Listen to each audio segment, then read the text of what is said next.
ശബരിമല സ്വർണ്ണക്കൊള്ളയുമായി ബന്ധപ്പെട്ട് പ്രത്യേക അന്വേഷണ സംഘം മുരാരി ബാബുവിനെയും ഉണ്ണികൃഷ്ണൻ പോറ്റിയെയും അറസ്റ്റ് ചെയ്തപ്പോൾ വലിയ പ്രതീക്ഷയിലായിരുന്നു കേരളത്തിലെ ജനങ്ങൾ.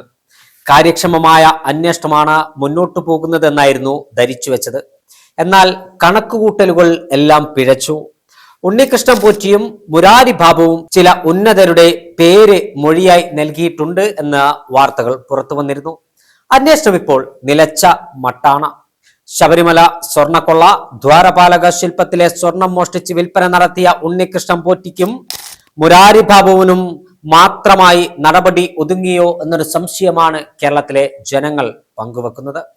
കാരണം വമ്പൻ സ്രാവുകളെ രക്ഷപ്പെടുത്താൻ പരൽമീനുകളെ വലയിലാക്കിയ നിലപാടാണ് സംസ്ഥാന സർക്കാർ സ്വീകരിച്ചതെന്ന ആക്ഷേപം നേരത്തെ തന്നെ ഉയർന്നിരുന്നു. ഒരു ഉണ്ണികൃഷ്ണൻ പോറ്റിയും ഒരു മുരാരി ബാബുവും വിചാരിച്ചാൽ മാത്രം ശബരിമലയിലെ കോടിക്കണക്കിന് രൂപയുടെ സ്വർണം മോഷ്ടിച്ച് വിൽപ്പന നടത്താൻ കഴിയില്ല എന്നത് പരസ്യമായ രഹസ്യമാണ്. ഇതിന് പിന്നിൽ വൻ സ്രാവുകളുണ്ട്. ദേവസ്വം ബോർഡ് ഉദ്യോഗസ്ഥർ, ദേവസ്വം ബോർഡ് ഭരണസമിതി ഉൾപ്പെടെയുള്ളവർ സംശയത്തിന്റെ നിഴലിൽ നിന്നിരുന്നു. മുരാരി ബാബുവിൽ നിന്ന് ഉന്നതന്റെ പേര് മൊഴിയായി അന്വേഷണ സംഘത്തിൽ ലഭിച്ചിട്ടുണ്ട് എന്നും വ്യക്തമായിരുന്നു. എന്നാൽ ഇപ്പോൾ അന്വേഷണം നിലച്ച മട്ടാണ്. മുരാരി ബാബുവിനെ വിശദമായി ചോദ്യം ചെയ്യാൻ എന്തോ അന്വേഷണ സംഘം തയ്യാറാകുന്നില്ല. മുരാരി ബാബുവിനെതിരെ അല്ലെങ്കിൽ ഉണ്ണികൃഷ്ണൻ പോറ്റിയിൽ നിന്ന് കൂടുതൽ കാര്യങ്ങൾ ചോദിച്ചറിയാൻ അന്വേഷണ സംഘം തയ്യാറാകുന്നില്ല എന്നൊരാക്ഷേപമാണ് ചില കോണുകളിൽ നിന്നും ഉയരുന്നത്. കാരണം എന്താണെന്ന് വെച്ചാൽ ഉന്നതരെ സംരക്ഷിക്കേണ്ട ബാധ്യത പലരിലും അർപ്പിതമായിട്ടുണ്ട്.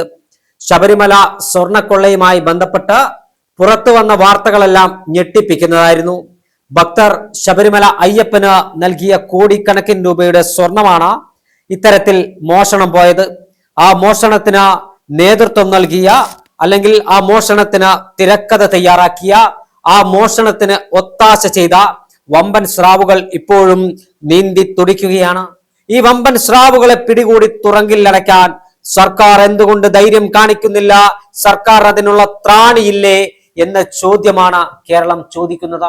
മുരാരി ബാബു എന്ന മുൻ എക്സിക്യൂട്ടീവ് ഓഫീസറെയും ഉണ്ണികൃഷ്ണൻ പോറ്റി എന്ന് പറയുന്ന ശബരിമലയിലെ ഒരു ബിംബത്തെയും മാത്രം അറസ്റ്റ് ചെയ്ത് ഈ കേസ് അവസാനിപ്പിക്കാനാണ് സംസ്ഥാന സർക്കാർ ശ്രമിക്കുന്നതെങ്കിൽ ഭക്തരുടെ ഭാഗത്തുനിന്ന് വലിയ പ്രതിഷേധം കേരളത്തിൽ ഉണ്ടാകുമെന്ന കാര്യത്തിൽ തർക്കമില്ല. കാരണം അത്രത്തോളം വലിയ കൊള്ളയാണ് ശബരിമലയിൽ നടന്നിട്ടുള്ളത്. 41 ദിവസത്തെ വ്രതമെടുത്ത് കല്ലും മുള്ളും നിറഞ്ഞ കാനന പാത താണ്ടി അയ്യപ്പ മന്ത്രങ്ങൾ ഉരുവിട്ട് ശബരിമല സന്നിധാനത്തേക്കെത്തി 18 പടി ചവിട്ടി അയ്യപ്പന്റെ തിരുമുന്നിലെത്തി തങ്ങളുടെ സങ്കടങ്ങളും സന്തോഷങ്ങളും എല്ലാം അയ്യപ്പനോട് പറഞ്ഞ് മലയിറങ്ങുന്ന അയ്യപ്പ ഭക്തനെ കബളിപ്പിക്കുന്ന, വഞ്ചിക്കുന്ന സമീപനമാണ് സംസ്ഥാന സർക്കാർ സ്വീകരിച്ചത്.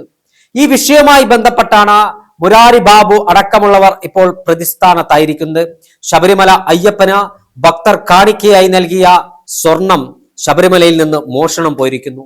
ദേവസ്വം ബോർഡിന്റെ മുൻ പ്രസിഡന്റ് എ പത്മകുമാർ, CPM-ന്റെ പത്തനംതിട്ട ജില്ലാ സെക്രട്ടേറിയറ്റ് അംഗം, ആ പത്മകുമാറിന്റെ മകന് യോഗദണ്ഡ് എങ്ങനെ സന്നിധാനത്ത് നിന്ന് പുറത്തേക്ക് കൊണ്ടുപോകാൻ അനുമതി ലഭിച്ചു? ആ ചോദ്യത്തിന് ഉത്തരം ഇന്നുവരെ ലഭിച്ചിട്ടില്ല.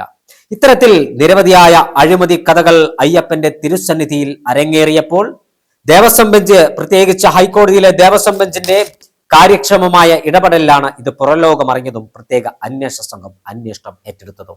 എന്തായാലും മുരാരി ബാബുവിലും ഉണ്ണികൃഷ്ണൻ പോറ്റിയിലും ഈ കുംഭകോണം ഒതുങ്ങില്ല എന്നത് യാഥാർത്ഥ്യമാണ്. എന്തായിരിക്കും പ്രത്യേക അന്വേഷണ സംഘത്തിന്റെ തുടർ നിലപാട്?